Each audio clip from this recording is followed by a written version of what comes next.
Hello friends, स्वागत है आपका नोट सुबह 2.0 यूट्यूब चैनल में। आज मैं आप लोगों के लिए यूपी बोर्ड क्लास 10th के हाफ ईयरली एग्जामिनेशन 2025 का सोशल साइंस का पेपर लेके आया हूं। चलिए वीडियो को स्टार्ट करते हैं। आज हम लोग इस वीडियो में आपके क्लास 10th के हाफ ईयरली एग्जामिनेशन 2025-26 के पेपर कोड ए को देखेंगे, जिसमें हम लोग सामाजिक विज्ञान, जिसे एसएसटी भी कहते हैं, सब्जेक्ट का पेपर देखेंगे, जिसमें ये पूर्णांक आपका 70 नंबर का होता है और 30 नंबर आपके प्रैक्टिकल से मिलते हैं, जिसमें आपको समय पेपर के अनुसार 3 घंटे और 15 मिनट हैं, पर आपको कॉलेज में 2.5 घंटे मिलते हैं।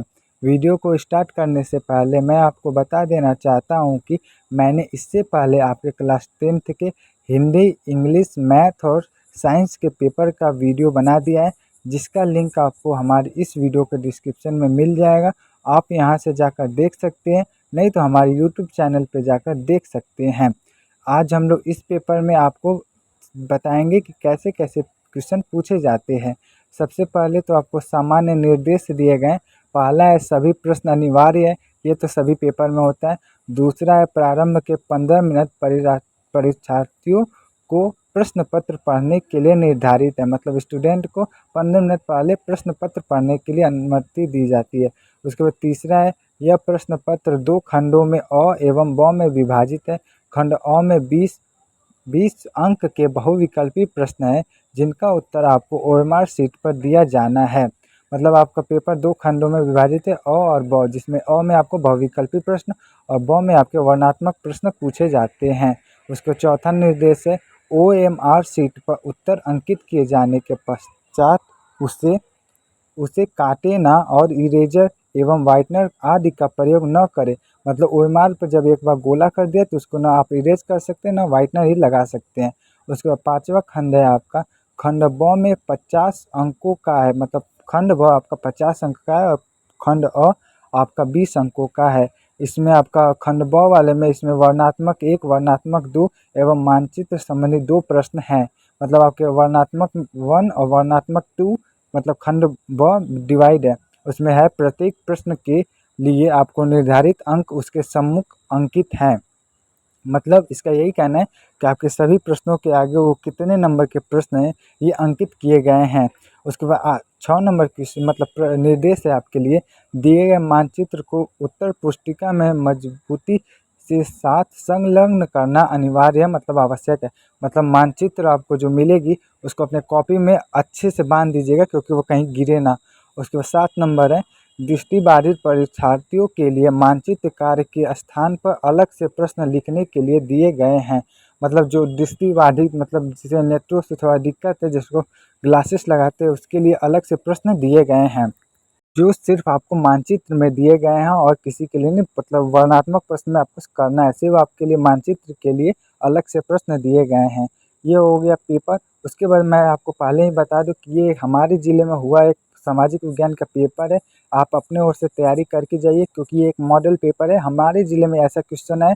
इस वीडियो में हम लोग आपको कैसे सामाजिक विज्ञान के क्वेश्चन पूछे जाते हैं और कैसे पैटर्न रहता है वो बताया जाता है। सबसे पहले तो बहुविकल्पी प्रश्न में आपका पहला है राष्ट्रवाद का उदय सर्वप्रथम किस देश में हुआ। अ है जर्मनी, बी है फ्रांस, सी है इटली, डी है ब्रिटेन। उसके बाद दूसरा है ड्यूक मैक्रिन में सामाजिक व्यवस्था का सबसे खतरनाक दुश्मन किसको बताया है। उसके बाद तीसरा है सूती कपड़ा मिल की रूपरेखा किसने रखी। ये आपका ऑब्जेक्टिव क्वेश्चन है, आप देख लीजिएगा। उसके बाद आपका अ है जॉन राइट, बी है रिचर्ड आस्टाइन, एंटी कॉलोनी और जेम्स वाट। चौथा है 1928 से 1934 के भारत में गेहूं की कीमत 50% बढ़ी अंतर्राष्ट्रीय बाजार में, वो आपको बता देना, ऑप्शन सही है। उसके बाद मैं आपके बाद पाँचवें क्वेश्चन से आपके ऑब्जेक्टिव मतलब ओएमआर के ABC क्वेश्चन भी बताते जाऊंगा। उसका पाँचवा है 1448 ईस्वी में गुटेनबर्ग ने कौन सी पहली पुस्तक छापी। अ है जेन आयर, बी है रमोना, सी है हार्ट कैजिडीड और ड है बाइबिल। उसके बाद 6 नंबर क्वेश्चन है बेल्जियम में सामुदायिक सरकार का चुनाव कौन कौन करता है। और एक ही भाषा बोलने वाले लोग, ब है सभी भाषाओं को बोलने वाले लोग, स है केवल जर्मन भाषा बोलने वाले लोग और द है उपरोक्त सभी। मतलब ये आपके प्रश्न है, इसमें जो सही होगा ओएमआर पर आपको सी को गोला कर देना है। उसके बाद सातवां है, निम्नलिखित में से कौन सा लक्ष्य संघीय सरकार ने संबंधित नहीं है। कठोर एवं लिखित संविधान। ब शक्तियों का केंद्रीकरण। संघ एवं राज्यों को मध्य शक्तियों का विभाजन। सर्वोच्च न्यायालय। उसके बाद आठवां है, निम्नलिखित में से लैंगिक असमानता को बढ़ावा देने का कारण नहीं है। श्रम का लैंगिक, जैविक बनावट, समाज का भिन्न और महिलाओं का आरक्षण की दर में कमी। उसके बाद 9 नंबर क्वेश्चन, समुदाय की समस्या प्रारंभ होती है। उसके बाद आप ऑब्जेक्टिव क्वेश्चन है, आप उसको देख लीजिए। 10 नंबर है, निम्नलिखित में से कौन सा संघ सूची का विषय नहीं है। प्रतिरक्षा, मुद्रा, शिक्षा और है विदेशी मामले। उसके बाद 11 नंबर है, निम्नलिखित में से पंजाब में भूमि संकुचन का मुख्य कारण क्या है। गहन खेती। ब अधिक सिंचाई। है वनोन्मूलन। है अति पशुचारण। उसके बाद 12 नंबर क्वेश्चन है, निम्नलिखित को सुमेलित करते हुए सही विकल्प का चयन कीजिए। भाखड़ा बनाना, हीराकुंड, सरदार सरोवर, टिहरी। इसमें और उसके आगे वो कहाँ पे बनाई गई है वो आपको करना। नीचे आपको ऑप्शन दिए गए, क का 3, ख का 2, ग का 4 और मतलब घ का फर्स्ट। इसमें आपको मिलान करना है, जो सही है उसको आपको OMR शीट में गोला कर देना है। यही आपके इसमें प्रश्न है। उसके बाद हम लोग आपका 13 नंबर प्रश्न देखेंगे, जो पूछा जा रहा है, निम्नलिखित में से प्राथमिक क्षेत्र का क्रियाकलाप नहीं है। क है मछली पकड़ना, ख कृषि, ग गुड़ बनाना, घ डेयरी। उसमें ये आपका नहीं है ऑब्जेक्टिव। उसके बाद विकल्प में जो दिया गया उसमें आपको यह चारों कथन विकल्प में सही है उसको आपको करना है। उसके बाद 14 नंबर है, सार्वजनिक एवं निजी क्षेत्र को किस आधार पर वर्गीकृत किया जाता है। रोजगार, आर्थिक क्रिया, उद्यम और स्वामित्व, श्रमिकों की संख्या। 15 भू संरक्षण से तात्पर्य होता है। उसके 16 मगरमच्छ, गेंदा, काला हिरण किस जाति में नहीं आते हैं। उसके बाद आपका 17 नंबर है, निम्नलिखित में से कौन सा व्यापार अवरोधकों का लक्षण नहीं है। और आप ऑब्जेक्टिव को पढ़ लीजिएगा, जो सही होगा उसको आप टिक कर लीजिएगा, क्योंकि वीडियो बहुत लंबी हो जाएगी। उसके बाद 18 भूमिहीन ग्रामीण मजदूरों के लिए सबसे अधिक उपयुक्त विकास का लक्ष्य कौन सा है। और उपज का ज़्यादा समर्थन मूल्य। व उनके बच्चों को विदेश में पसाया जाना। अधिक मजदूरी देना। और जो उपरोक्त में से कोई नहीं। उसको 19 नंबर है, निम्नलिखित में से कौन सा परंपरागत ऊर्जा का स्रोत नहीं है। कोयला, बी अबुताबी ऊर्जा। और वो दोनों सही है, और वो दोनों सही नहीं है। उसके बाद 20 नंबर है, वैश्वीकरण का बहुराष्ट्रीय कंपनियों के निवेश पर क्या प्रभाव पड़ा। और बहुराष्ट्रीय कंपनियों के निवेश में वृद्धि हुई। बहुराष्ट्रीय कंपनियों द्वारा भारत के विदेशी व्यापार के अधिकांश भाग पर नियंत्रण हुआ। बहुराष्ट्रीय कंपनियों के आगमन से लोगों की आर्थिक स्थिति सुदृढ़ हुई। और उपरोक्त सभी। ये आपके 20 नंबर के बहुविकल्पी प्रश्न थे, जिसका आंसर आपको OMR शीट पर देना रहता है, जो मैंने आपको पहले ही बता दिया। उसमें आपको कट पिट नहीं करनी है, जो एक बार टिक कर दिए वही आपको गोलत सही माना जाएगा। उसके बाद हम लोग आपके वर्णनात्मक प्रश्न मतलब खंड ब में आएंगे, जो 50 अंक का होगा, जिसको आपका आंसर आपको कॉपी पे लिखना रहता है। इसमें आपका पहला वर्णनात्मक फर्स्ट है, उत्तर लगभग 80 शब्दों में लिखिए। मतलब नीचे दिए गए सभी प्रश्नों को आपका उत्तर आपको 80 शब्दों में लगभग लिखना ही है। जिसमें आपका पहला है, प्रथम विश्व युद्ध के पश्चात होने वाली महामंदी के 2 कारण लिखिए। 2 + 2 4 नंबर के प्रश्न है, मतलब 4 नंबर का प्रश्न है। इसमें पहला है, इसमें पहले का ये कीजिए, प्रथम विश्व युद्ध के पश्चात होने वाले महामंदी के 2 कारण लिखिए। या मतलब उसको करना है, नहीं तो आप इसको कर सकते हैं, 1928 से 1934 के मध्य होने वाली महामंदी का भारतीय अर्थव्यवस्था पर पड़ने वाले 2 प्रभावों की व्याख्या कीजिए। मतलब या ऊपर वाले को आप करिए या नीचे वाले को कीजिए, इसमें दोनों को मिलाकर आपको 4 नंबर मिलेंगे। उसका दूसरा प्रश्न, सत्ता के साझेदारी लोकतंत्र की आत्मा है, इस कथन के कारण सहित पुष्ट कीजिए। या वर्तमान परिप्रेक्ष्य में जाति में राजनीति के जाति कथन की व्याख्या कीजिए। इन दोनों में से आप किसी एक को करेंगे तो आपको 4 नंबर मिलेंगे। उसका तीसरा है, आर्थिक विकास के लिए ऊर्जा का एक आधारभूत आवश्यकता है, इसके कोई 2 कारण लिखिए। या इसको नहीं करेंगे तो आप नीचे वाले करिए, परिवहन तथा संचार के साधन किसी भी देश की जीवन रेखा क्यों माने जाते हैं।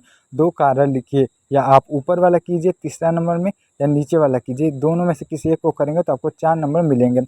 उसके बाद लास्ट इसका है वर्णनात्मक प्रश्न फर्स्ट का चौथा क्वेश्चन है, बहुराष्ट्रीय कंपनियां अपने उत्पाद की उत्पादन लागत बहुत कम बनाए रखने के लिए किस प्रकार के प्रबंधन करती है। किन्हीं 2 का उल्लेख कीजिए, अथवा अच्छे बाजार के किन्हीं 2 लक्षणों का उल्लेख कीजिए। या तो आप ऊपर वाला कीजिए या नीचे वाला, दोनों करेंगे आपको 4 नंबर में से मिल जाएंगे। दोनों में से किसी एक को करना है। उसके बाद वर्णनात्मक प्रश्न 2 है, उत्तर लगभग 150 शब्दों में लिखिए। इसमें आपको इसके लिए आपको 6 नंबर मिलते हैं। इसको आपको 150 शब्दों में लिखना है। जिसमें आपका पांचवा है, महात्मा गांधी ने असहयोग आंदोलन क्यों चलाया? किन्हीं दो कारकों को लिखिए, इसे उन्होंने स्थगित क्यों कर दिया? अथवा सत्याग्रह का क्या अर्थ है? महात्मा गांधी द्वारा चलाए जाने वाले किन्हीं दो सत्याग्रह आंदोलन का उल्लेख कीजिए। पाँचवीं में आप दोनों में से किसी एक को करेंगे तो आपको 6 नंबर मिल जाएंगे। उसके बाद 6 नंबर है, लोकतंत्र में राजनीतिक दलों की आवश्यकता क्यों पड़ती है? इन्हीं के किन्हीं 4 कार्यों का उल्लेख कीजिए। अथवा लोकतंत्र उत्तरदायी, पारदर्शी एवं वैध शासन की व्यवस्था देता है, इस कथन की व्याख्या कीजिए। मतलब 6 में भी, मतलब सामाजिक विज्ञान में आपको अथवा में सब क्वेश्चन दिए गए हैं।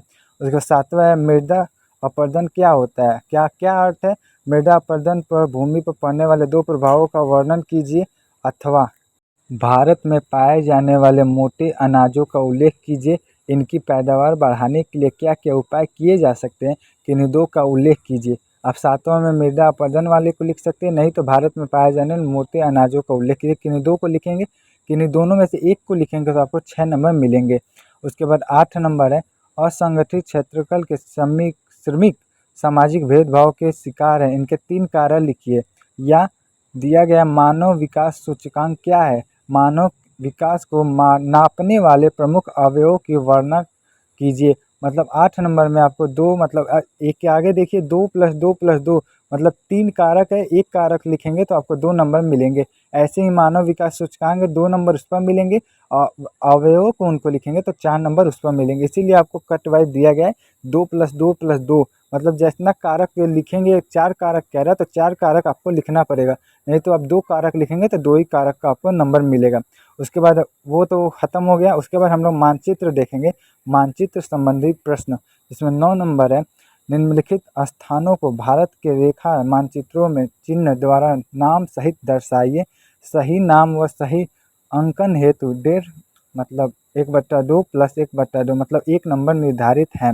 मतलब आधा नंबर आपको सही आंसर पे मिलेंगे, और सही अगर दर्शाएंगे आप तो आधा नंबर आपको उस पर मिलेंगे।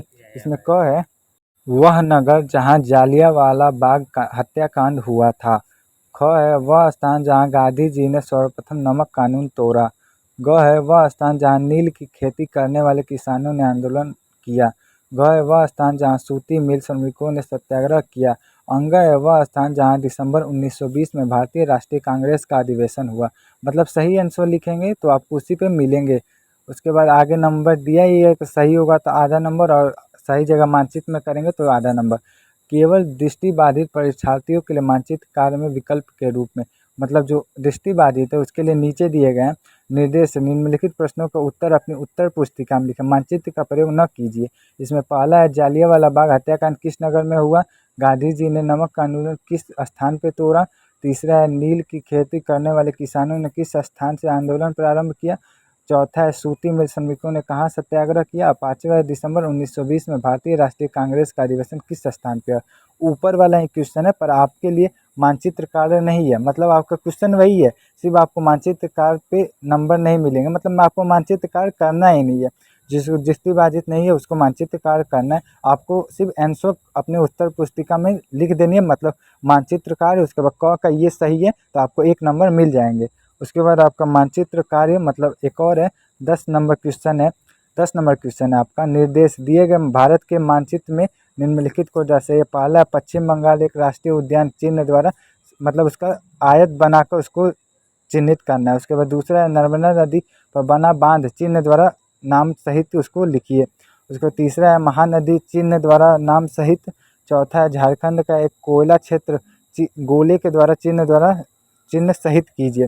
और पांचवा है, भारत के पूर्वी तट पर स्थित एक पतन चिन्ह द्वारा नाम सहित। मतलब आपको मानचित्र पे भारत के नक्शे में ये चिन्ह बना के उसको झारखंड, मतलब जो क्वेश्चन पूछे गए उसको इसी चिन्हों के द्वारा सहित चिन्हित करना है।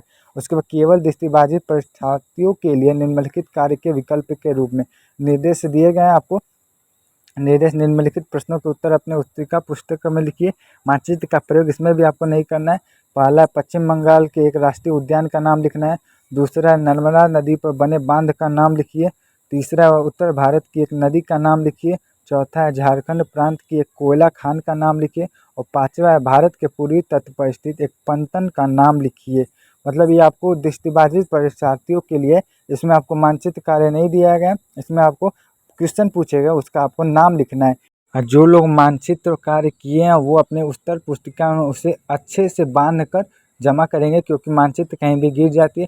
मानचित्र आपको मिलेगी आपको, नहीं तो हमारे यूट्यूब चैनल पे शॉर्ट वीडियो में कहीं आपको मानचित्र का शॉर्ट दिख जाएगा कि मानचित्र कैसे होता है, वो आप देख लीजिएगा। और यदि वीडियो अच्छा लगे तो लाइक करना ना भूलें, और हमारे यूट्यूब चैनल पर नए तो हमें सब्सक्राइब जरूर कर लीजिए। और आपके हिंदी, इंग्लिश, मैथ और साइंस के पेपर का वीडियो इस वीडियो के डिस्क्रिप्शन में आपको मिल जाएगा, आप वहां से जाकर उन वीडियो को देख सकते हैं। और साथ ही साथ मैं बता दूं, फिर से मैं बता दूं कि ये हमारे ज़िले में हुआ एक पेपर है, मॉडल पेपर। आप अपने ओर से इसे मॉडल पेपर मान सकते हैं। ये एक मॉडल पेपर है जो आपको बताता है कि आपके सामाजिक विज्ञान के पेपर में, सोशल साइंस के पेपर में कैसे क्वेश्चन पूछे जाते हैं। पहली बात तो आपको सोशल साइंस के पेपर में ऑब्जेक्टिव क्वेश्चन पूछे जाते हैं कि आपको 2 क्वेश्चन पूछे जाते हैं और किसी एक को करना रहता है। ठीक है, मिलते हैं नेक्स्ट वीडियो।